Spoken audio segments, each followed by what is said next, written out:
Hi everybody, welcome back to my YouTube. I know I always say welcome back after being gone for forever, and in every video I say the same thing, that I'm going to do another video next week, or I'm not going to let a lot of time pass between videos. But I be lying. I'm just be honest, I be lying. Life be getting busy, so many things are going on, doing my dom work, doing my teaching, throwing my events, just trying to live my best life, like outside of even being a dominatrix. But you know, when I come back, I always try to come with very informative videos, try to bring something different to YouTube. I have to be really careful about what I upload up here, because YouTube will flag me for any little thing. A shame, I know. Same thing with Instagram. My Instagram got deleted. So if you're wondering why there's so many different Mistress Marley pages, it's because I keep trying to make a page. Instagram keeps deleting me. The Instagram that's in the description below is my most recent Instagram, so let's hope I don't get deleted. I also put my TikTok down there and my Twitter. Twitter is way more popping. If y'all really want to keep up with me and see everything I'm doing and see all my content that doesn't have to be filtered because of YouTube, Instagram, whatever, Facebook, whatever, follow me on Twitter. So my Twitter's below too, at Eyes on Fire. My TikTok's there, and my new Instagram.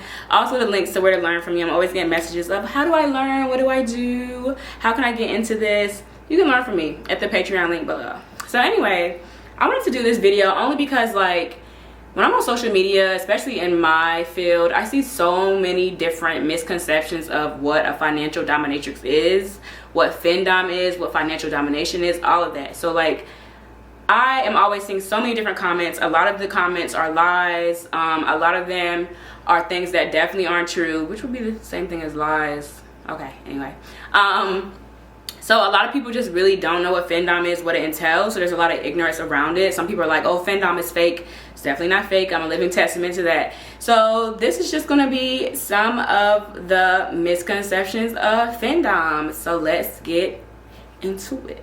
So the first misconception of findom, or financial domination, is that us as the doms are taking the subs' money without permission.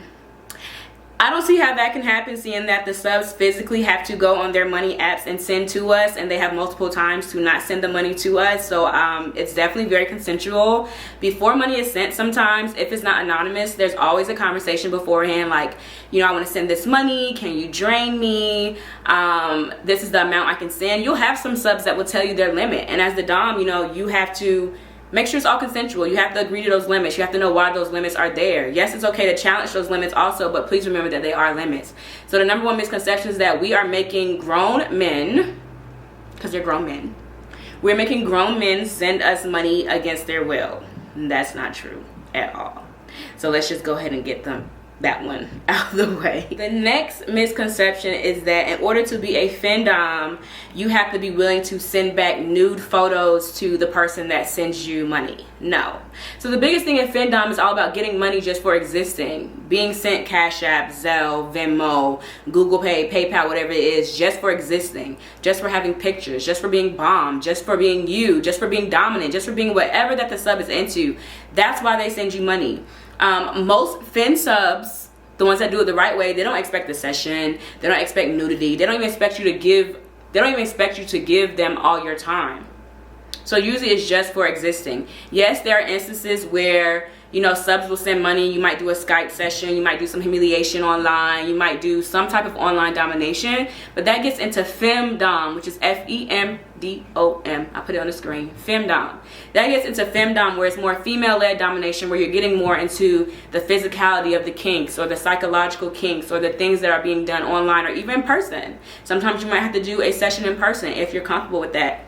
You know, if you and the sub have gone through everything that, like, safety protocol, things that need to be done before doing a session of that matter. So that's the second misconception. The third misconception is that all tributes, which tributes are what the sub sends you for existing. The third misconception is that all tributes have to be like large amounts of money. A tribute could be as small as $5. It can be as large as $5,000. Tribute is really what the sub wants to give you to show their appreciation, or even wants to give you, like, hey, look at me, I sent you some money, I want a little bit of attention or whatever. So that's what that is. Not all tributes have to be really, really big. So if you are starting out in findom as a baby dom, is what we call them, someone that's just starting out, and you're seeing all these other doms or more seasoned doms getting these large amounts of money, best believe they get small amounts of money too. Of course, we're going to show the larger amounts we get because they are larger amounts of money. And the whole thing about findom is showing off what you're getting, and it is showing off like how you're being spoiled. So don't always think, oh, I'm not getting a large amount of money, I'm not really a findom. No, it just really depends on who sees you, who likes your content, who wants to really send a large amount of money to you, and who can give what they can give. So don't think you're any less of a dom because you're not getting large amounts.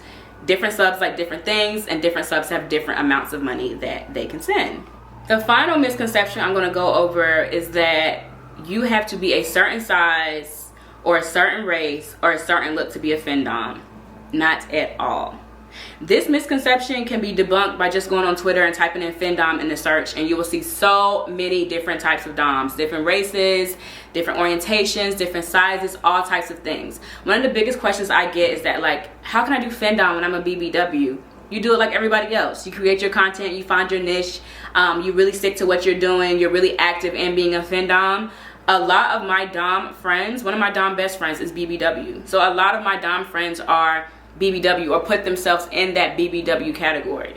So for instance, my dom best friend, she's thick. Like, she has a nice shape. Like, she has a little tiny waist, but she's really thick, and she really works that angle.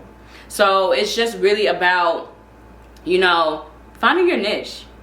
Stop thinking that, oh, because I look this way, I can't be a findom. You never know what people like. You never know what people are into. You know how they say beauty is in the eye of the beholder? That's not me trying to call anybody ugly or say anything like that. But when they say beauty is in the eye of the beholder, that shit is real. Because, am I allowed to say shit on YouTube?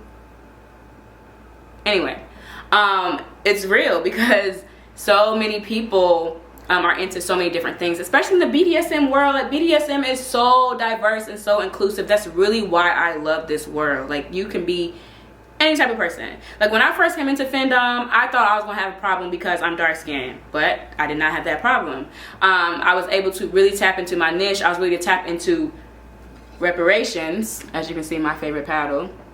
I was able to tap into reparations play and all those different types of things. So it's really up to, you know, how you work your angles, really, and how you work what you're into and what makes you you, what makes you unique. I know that sounds very corny, but it's very much so true.